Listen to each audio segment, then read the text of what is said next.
নমস্কার। আর কিছুক্ষণ পরে আইপিএলের 33তম ম্যাচ শুরু হতে যাচ্ছে, অর্থাৎ পাঞ্জাব এবং মুম্বাইয়ের মধ্যে। তো দুই টিমের মধ্যে যে এবার 2024-এর পারফরম্যান্স খুবই হতাশাজনক। অর্থাৎ মুম্বাই টেবিলের 9 নম্বর পজিশনে আছে এবং পাঞ্জাব টেবিলের 8 নম্বর পজিশনে আছে। অর্থাৎ 6 ম্যাচের মধ্যে তারা মাত্র 2টি করে জয়লাভ করেছে, অর্থাৎ তাদের পয়েন্ট মাত্র 4। তো সেই হিসেবে আইপিএলের যদি চিন্তা এই সিজনের কথা বলা হয় তাহলে অলমোস্ট হাফ হয়ে গেছে, অর্থাৎ সিজনের প্রায় অর্ধেক খেলা হয়ে গেছে। তো সেখান থেকে তারা প্লেইং যে টপ 4 সেখানে কি করে যাবে তার একটা বড় প্রশ্নের ব্যাপার। কেননা আগামী দিনের ম্যাচগুলি তাদের সবগুলি জিততে হবে যদি প্লে অফ যেতে লাগে। তো সেই হিসেবে যদি আমি আজকের টিমের যে দুই টিমের কম্প্যারিজনে দেখি, তো মুম্বাই ইন্ডিয়ান্স যাদের এই সিজনের ওপেনার অর্থাৎ রোহিত শর্মা এবং ঈশান কিষান খুব টপ ফর্মে আছে, অর্থাৎ কন্টিনিউয়াসলি তারা মুম্বাইয়ের জন্য ওপেনিং পার্টনারশিপ দিয়ে আসছে। এ পর্যন্ত 6টা ম্যাচের মধ্যে মাত্র একটা ম্যাচের মধ্যে তারা আন্ডার 50 স্কোর পার্টনারশিপ করেছে। এছাড়া বাদবাকি সবগুলি ম্যাচের মধ্যে তারা 50-র উপরে, ইভেন একটা ম্যাচের মধ্যে 101 রানের পার্টনারশিপ করেছিল রোহিত শর্মা এবং ঈশান কিষান। তো সেই হিসাবে তারা দুজনই খুব টপ ফর্মে আছেন। লাস্ট যে ম্যাচে মুম্বাইয়ের রোহিত শর্মা দুর্দান্ত একটা 100 রান করেছিল, যেটা রোহিত শর্মার দ্বিতীয় আইপিএল সেঞ্চুরি। তাও আবার 12 বছর পরে আসলো এই আইপিএল সেঞ্চুরি। কিন্তু দুঃখের বিষয় হলো ওই আইপিএল সেঞ্চুরিটা লুজিং সাইডে গেল, অর্থাৎ সে জিতাতে পারলো না মুম্বাইকে। কেননা তার যে সহপাঠী ব্যাটসম্যানরা ছিল তাদের থেকে কোনো সাপোর্ট পায়নি। আচ্ছা, অন্যদিকে তাদের যে middle order batsman Suryakumar Yadav তেমন একটা বেশি ফর্মে দেখা যাচ্ছে না। তারপর তিলক বর্মা, টিম ডেভিড।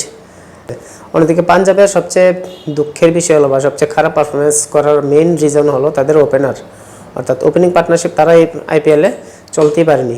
অর্থাৎ ওভারঅল তারা যে ওপেনের টপ অর্ডার ব্যাটসম্যান মিলে 300 সামথিং রান করেছে। তো সেই হিসাবে যেটা একটা বড় প্রশ্নের ব্যাপার। তাছাড়া আজকের যে পাঞ্জাবের ক্যাপ্টেন অর্থাৎ শেখর ধবন, তো ইনজুরির কারণে আজকে ও থাকবে না। তার এই জায়গায় স্ট্যান্ডিং ক্যাপ্টেন হিসেবে আছে স্যাম কুরান।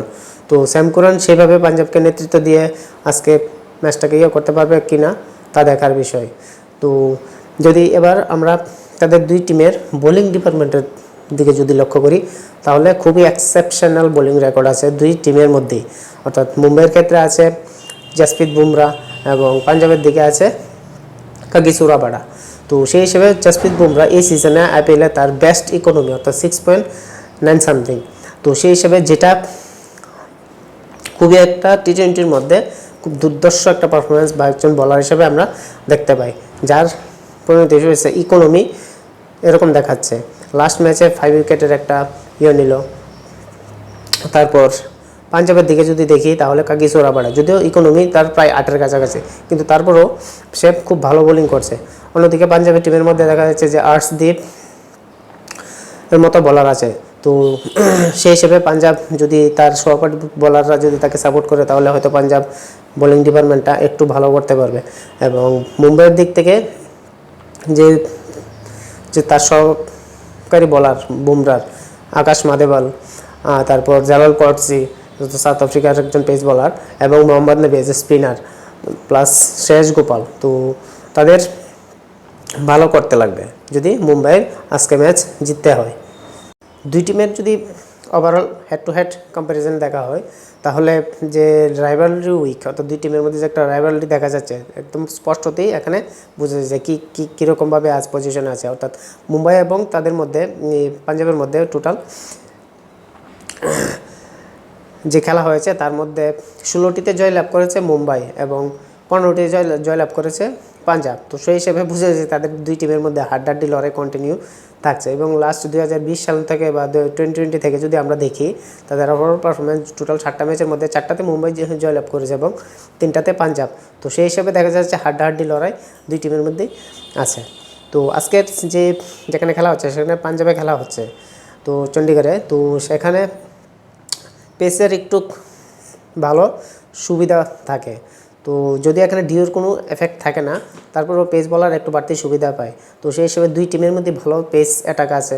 মুম্বাইয়ের দিকে জালাল পটসি, জাসপ্রীত বুমরা, এবং পাঞ্জাবের দিক থেকে আর্শদীপ সিং, কাগিসো রাবাডা মতো ভালো বলাররা আছে।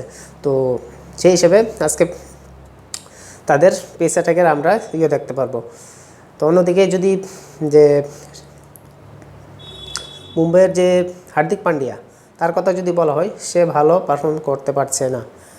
যদিও সে ক্যাপ্টেন, তাছাড়া তার বোলিং তেমন এফেক্টিভফুল দেখা যাচ্ছে না।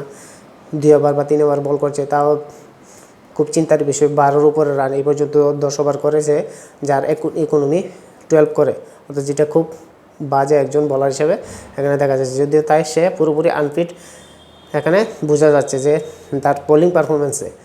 তো মুম্বাইয়ের জন্য এটা খুব একটা হেডেকের বিষয়। অন্যদিকে পাঞ্জাবের দিকে দেখা হয়, তাহলে পাঞ্জাবের যে টপ অর্ডার একটা হেডেক। এখানে তারা টপ অর্ডার ভালো পারফরমেন্স করতে পারছে না, কিন্তু তাদের যে নিচের সারির ব্যাটসম্যানগুলি, অর্থাৎ লিয়াম লিভিংস্টন এবং 2 ইন্ডিয়ান আনক্যাপ প্লেয়ার, অর্থাৎ শশাঙ্ক সিং এবং আশুতোষ শর্মা, যে পাঞ্জাবকে দুটা ম্যাচ নিজেদের প্রভাবে জিতিয়েছিল। তো তাদের উপর ভরসা করে পাঞ্জাব 2টা ম্যাচ জিততে পেরেছিল, নতুবা তারা এই 2টা ম্যাচও জিততে পারতো না। তো সেই হিসেবে পাঞ্জাবের যদি আজকের পারফরমেন্স আজকে ম্যাচ জয়লাভ করতে হয়, তাহলে তাদের যে টপ অর্ডার, অর্থাৎ তাদের ভালো খেলতে লাগবে। আজকে প্লেইং 11-এর যদি দেখা হয়, তাহলে মুম্বাই ইন্ডিয়ান্সের মধ্যে রোহিত শর্মা, ঈশান্ত কিষান, সূর্যকুমার যাদব, তিলক বর্মা, টিম ডেভিড, হার্দিক পান্ডিয়া, মোহাম্মদ নবী, রোমারিও শেপার্ড, তারপর জারাল কোর্সি, জসপ্রীত বুমরা এবং শ্রেয়াস গোপাল। তো এরকম প্লেয়ার থাকতে পারে এবং ইম্প্যাক্টফুল হিসেবে থাকতে পারে আকাশ মাধবন। এবং যদি পাঞ্জাবের দিকে দেখা হয়, তাহলে পাঞ্জাবের যে টিম আজকে হয়তো থাকতে পারে, তো সেই হিসাবে Jonny Bairstow, Atharva Taide, Sam Curran, Liam Livingstone, Jitesh Sharma, Shashank Singh, Ashutosh Sharma, Harpreet Brar, Harshal Patel, Arshdeep Singh এবং কাগিসো রাবাডা। তো এবং ইম্প্যাক্টফুল হিসেবে থাকতে পারে প্রভাস ইমরান সিং।